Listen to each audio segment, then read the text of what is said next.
Sonali Phogat murder case में दिन ब दिन नए नए अपडेट्स आते हुए नज़र आ रहे हैं। जहां पे पहले हमने देखा कि किस तरीके से जो है हार्ट अटैक का केस एक फुल फ्लेज मर्डर का केस दिखाई दे रहा है, जहां पे ऑटोप्सी के बाद कई सारी चीज़ें सामने आई। उसी तरीके से अब फाइनेंशियल चीज़ें भी सामने आती हुई नज़र आ रही है, जिससे कहीं ना कहीं दिखाई दे रहा है कि सोनाली फोगाट के जो पैसे थे उनके पास, उनका जो एक फाइनेंशियल स्टेटस था, उसके चलते सोनाली फोगाट का मर्डर किया गया है।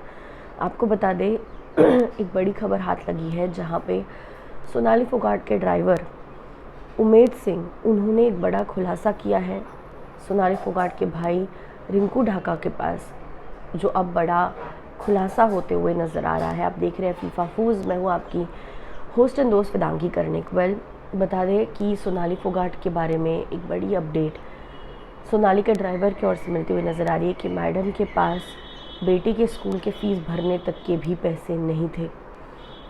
उन्होंने कहा कि एक बार मैम कार में थी जब स्कूल से फ़ोन आया और कहा कि आपका जो चेक था बेटी के स्कूल फ़ीस का वो बाउंस हो चुका है, प्रतिदिन 500 रुपये का जो इंटरेस्ट है वो लगता हुआ नज़र आ रहा है, आपको फ़ीस भरनी पड़ेगी जल्द से जल्द। इस तरीके से उस ड्राइवर ने कहा। इतना ही नहीं, ड्राइवर ने कहा कि जो कार्स है, कई सारे कार्स धीरे धीरे सुधीर सांगवान गायब करने लगा था, और ये उसके भाई जो है, उनके भाई सोनाली फोगाट के, उन्होंने भी बड़ी ये बात बताई है कि जो कार्स थी वो सोनाली फोगाट के नाम थी ही नहीं।